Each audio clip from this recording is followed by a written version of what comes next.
I've been thinking about this a lot. This boy that was in my 3rd year middle school class. None of my friends remember him, and I can't seem to recall his name, but I can see his face and hear his voice. I live in Florida, near Tampa, a strange place with strange people. I've seen it all. The strangest person I've met, though, is this mysterious boy in 2009. There was nothing inherently wrong with him. He was a borderline emo kid, very kind, charismatic. I sorta liked him, not gonna lie. Anyway, he and I were good acquaintances. He liked to watch me draw, and would always beg me to draw him a tiger so he could get it as a tattoo, something I said maybe to a lot, but I was never gonna do it. One day, the whole school was buzzing about some juicy gossip about this boy. His girlfriend at the time had shared to everyone that he had bit into her neck and drank her blood. I never saw the wound, but I did see the bandages on her neck. Naturally, everyone in my class was teasing him and asking him if it was true. The whole time he kept quiet with his head down. The only time he spoke was when the class clown called him a vampire. I remember him standing up and pointing at the kid, snapping at him. I think he just said shut up or something. I don't know. He then sat back down and kept his head on the desk. He didn't do any work for the next few days, just kept his head down. I never talked to him. I was too shy. After like 4 days, he was gone. No one talked about him or the rumors, and no one from then recalls him at all. I don't have a yearbook either. I'm not saying he's a vampire, but I do like to imagine that's what it was. Florida has been known for vampiric things. I wish I knew more about him. I wish I could look up his name. If anyone recalls this story in their middle school, please tell me, so I don't feel crazy anymore.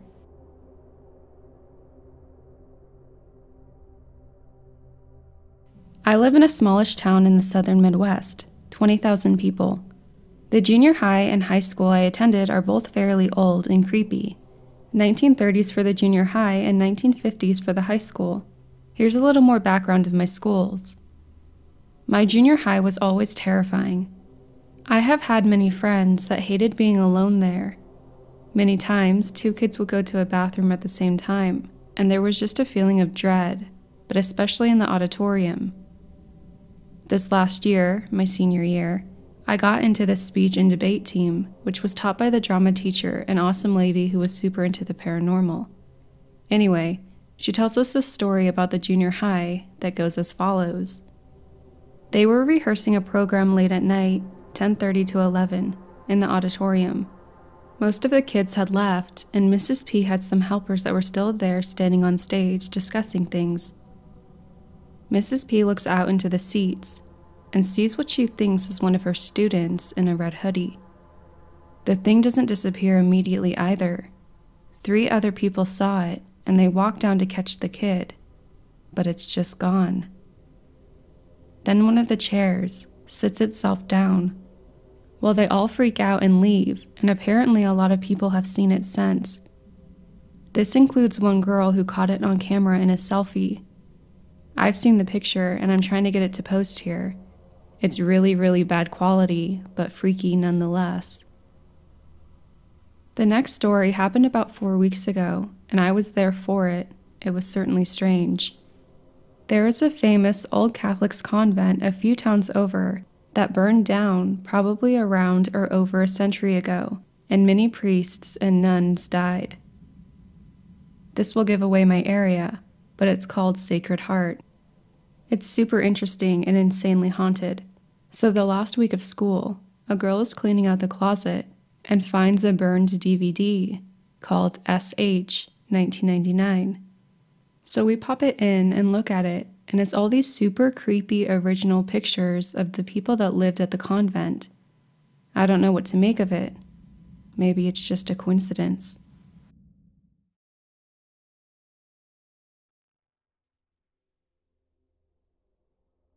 The high school I attended was said to be haunted by a girl who had been pushed off the bell tower and broke her neck, causing her to pass away instantly as she hit the ground. Before it was turned into a modern-day high school, I believe it was an all-girls boarding school. Strangely enough, I cannot find the information on the building, which would have been around the same time when this unfortunate event happened. There were a few small stories circulating about the high school being haunted. They could have been rumors and completely made up. However, I had an experience of my own that made me believe them to be true. I'll start with one of the stories I heard from others. Either a teacher or a student, I forget which, needed a guide dog or therapy dog, which they would bring into the school with them. However, the dog would refuse to go anywhere near the stairwell which led to the bell tower. It would whine and try to back up and wouldn't go towards the bottom end of the second floor ICT corridor, which is where the doors led out onto the stairwell. It's also where I had my own experience. I'd also like to add that there is no longer a bell in the bell tower. It wasn't there when I first started at the school, and it still isn't there to this day. I believe it was removed and the door leading up to it was sealed shut, meaning even if we ascended the stairs to it, we wouldn't be able to get much further than that said flight of stairs. Now onto my own experience. It was lunchtime and I had taken a shortcut through the maths corridor. One set of stairs leads down to a small foyer and the canteen on the right, and the other set of stairs leads up towards the sealed-off bell tower. As I was walking along the ICT corridor, I realized that it was awfully quiet. No one was around, no teachers or students whatsoever. It was so quiet that my ears rung. A set of footsteps joined me and were walking behind me about halfway along the corridor. I thought it must have been another student, so I didn't bother turning around to look. I just wanted to get to lunch. I got to the doors, which are big, heavy wooden doors that don't stay open on their own.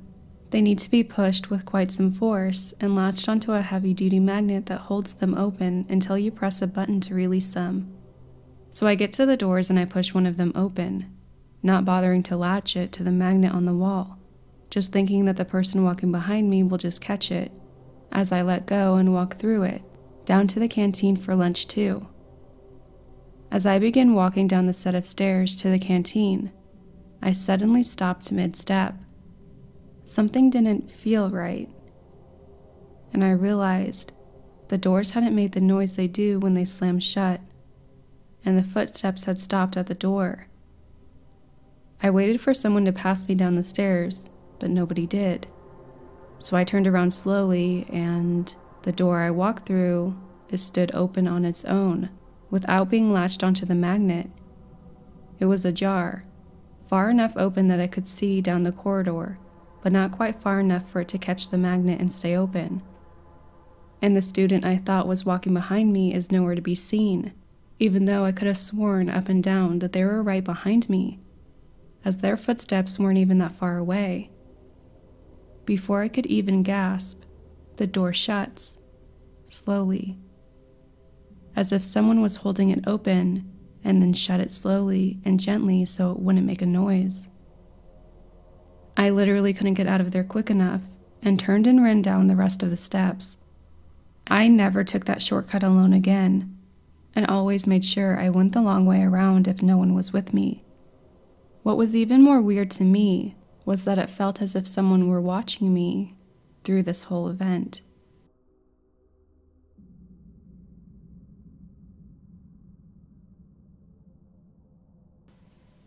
I teach culinary arts at a rural high school.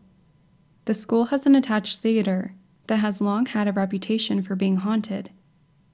I've been at this school now for 4 years, and until today, I hadn't had any really odd experiences. This would, of course, depend on what you describe as an odd experience. Since my job sometimes requires me to be at work earlier than usual, I have been at school as early as 5 a.m. At 5 a.m., when the world outside is still dark, my culinary arts kitchen is an oasis of light and sound. The first thing I do every morning is to transfer culinary jackets, bib aprons, and sanitizer cloths from the kitchen's washing machine to the dryer. While the dryer is rumbling, I brew a pot of coffee and take a few moments to make breakfast for myself. As shredded potatoes hiss on the stove and buttermilk biscuits rise in the oven, I bustle around the kitchen putting away kitchen tools that were washed and air-dried. I find morning routines to be very comforting.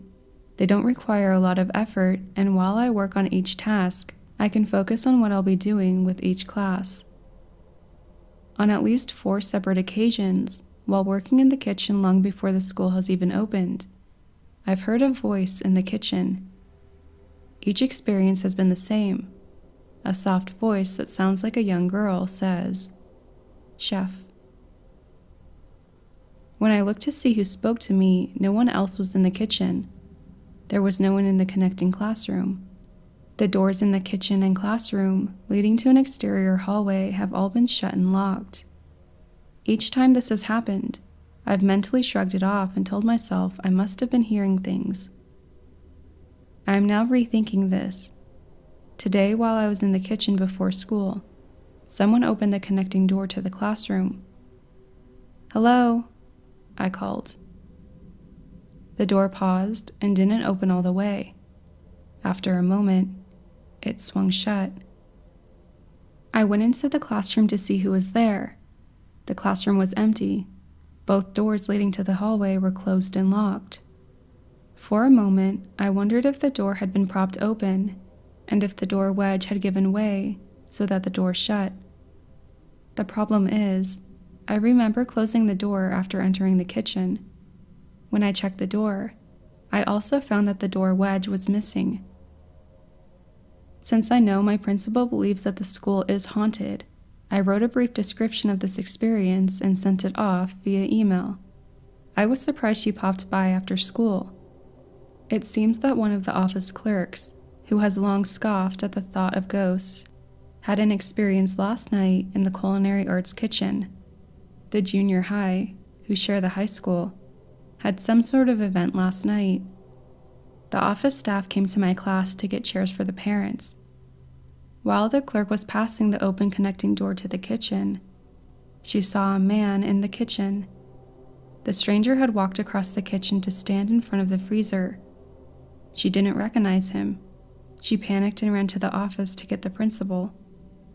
When they entered the kitchen, there was no one there, but the principal and clerk jumped when a blurred something suddenly streaked across the floor.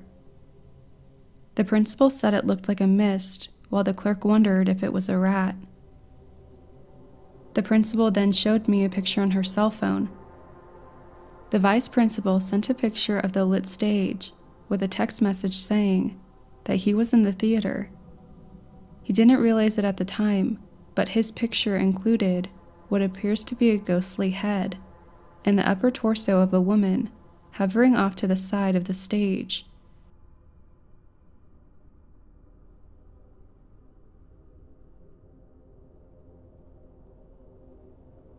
When I was in middle school, there was one stairwell, Stairwell A, in the 6th grade hallway that was usually pretty empty.